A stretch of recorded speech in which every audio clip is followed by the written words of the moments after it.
The Utah Jazz lead the Chicago Bulls by 1 point. Seconds on the clock. The entire world is watching. Michael Jordan carries the ball on the left wing. He looks at the basket.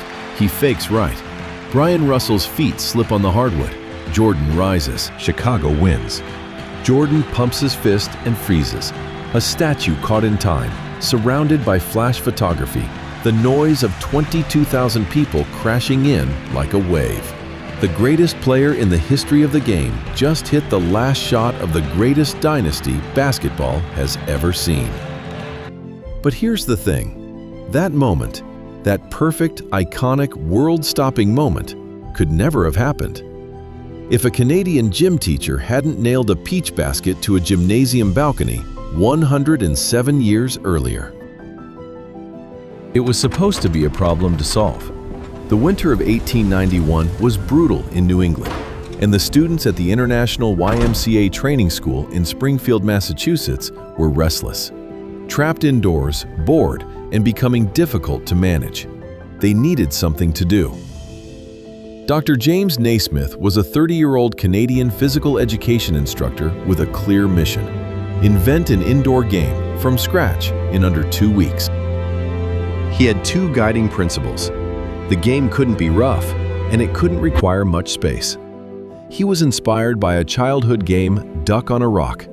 He wrote 13 basic rules by hand in about an hour. He sent the school janitor to find 2 square boxes to use as targets. The janitor came back with what he had: peach baskets. These were nailed to the gymnasium's 2nd floor running track, which happened to be 10 feet high, a height that remains the standard today. On December 21, 1891, 18 students played the world's first basketball game. The final score was 1-0. Basketball had been born. Within months, the game had spread through YMCA branches across North America like wildfire. By 1895, it was in high schools and colleges. By 1896, it had crossed the Atlantic. What's remarkable is this: those original 13 rules, the basic structure of the game, dribbling, passing, shooting, scoring, have barely changed in over 130 years. Naismith didn't just invent a game, he invented a language. And like all great languages, it spread because everyone could speak it. The early game, though, looked nothing like what you see today. Players wore long pants. They couldn't run with the ball. They had to throw it from where they caught it. They used a soccer ball. There were no backboards, which meant the ball could fly into the stands, and fans would deliberately block shots from the gallery above. And someone, after every single point, had to climb a ladder and retrieve the ball from the basket. It wasn't elegant, but it was addictive. Around 1897, the Yale University team discovered a loophole, bouncing the ball to themselves to move it up the court. By 1898, the first professional basketball league had formed. Players earned as little as $1.50 per game. In 1901, rules were changed to permit a single bounce, though players couldn't shoot after. By 1904, basketball was a demonstration sport at the Olympics. But as basketball exploded across America, a shadow fell over it.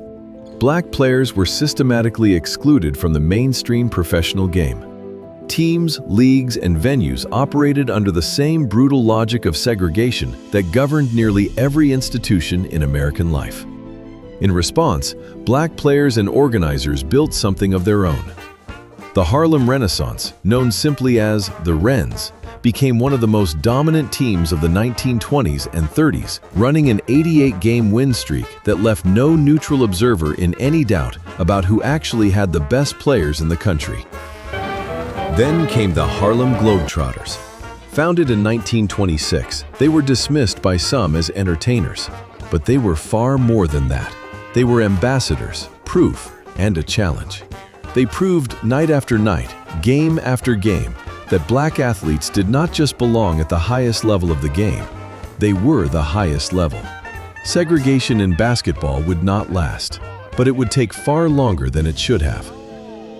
In 1942, the first molded ball was introduced, giving it a perfectly consistent bounce for the first time. This new ball unlocked the potential for dribbling, and the game got faster.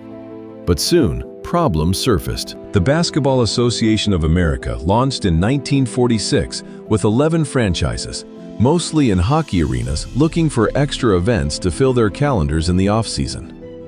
3 years later, it merged with the rival National Basketball League to form the NBA, the National Basketball Association.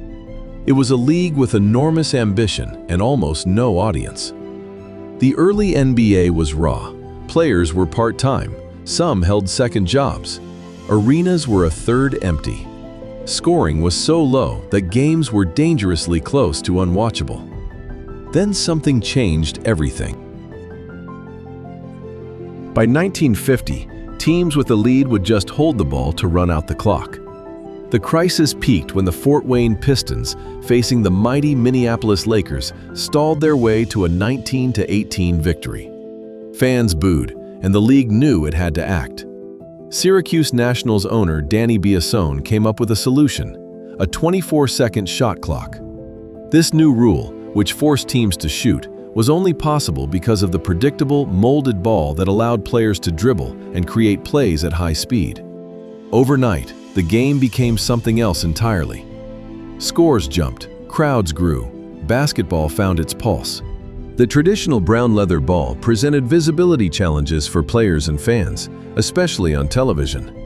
In 1957, Butler University coach Paul "Tony" Hinkle, who also served on the NCAA Basketball Rules Committee, collaborated with Spalding to create a more visible ball. The following year, they introduced the iconic orange ball, chosen for its high contrast and perceptibility. And then came the Titans. Wilt Chamberlain scored 100 points in a single game on March 2, 1962. 100 points in a single game. He averaged 50.4 points per game for that entire season, a statistical achievement that will almost certainly never be touched. But Wilt could not win the championship that mattered most, not against Bill Russell. Russell, the Boston Celtics center, built his entire game around something no statistician had ever figured out how to measure: making everyone around him better. He won 11 championships in 13 seasons. Not 10, 11. He is the greatest winner in the history of team sports. Their rivalry defined the NBA's first great era. But underneath the competition, something more significant was being played out. Black athletes now dominated the game, and the way America watched them, talked about them, and sometimes mistreated them was changing the national conversation in ways that would not fully register for another generation. Russell himself boycotted a game in Kentucky after he and his teammates were refused service at a local restaurant. These were not just athletes. They were men demanding dignity on a national stage. By the late 1960s, a rival league arrived, and it came in loud. The American Basketball Association played with a red, white, and blue ball. They introduced the three-point line. They invented the slam dunk contest, and they introduced the world to Julius Erving. Dr. J played above the rim in a way no one had seen before. He was art in motion. He was the bridge between the era of set shots and back to the basket fundamentals and everything that was coming. The era of athleticism, creativity, and sky. In 1976, the ABA folded. 4 of its franchises joined the NBA, and the three-point line, first ignored, then tolerated, was waiting in the wings for the moment it would revolutionize everything. By 1979, the NBA was in crisis. Finals games were being broadcast on tape delay. No one seemed to care. The league had a drug problem, an image problem, and an empty arena problem. Ownership was close to panic.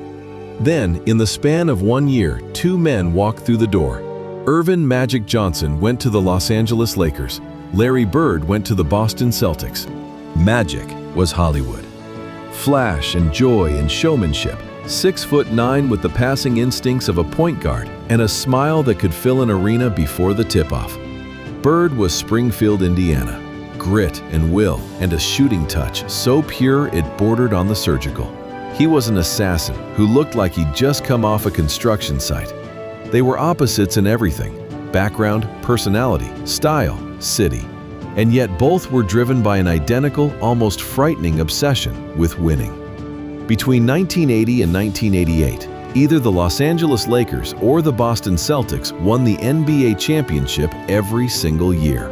Every single year.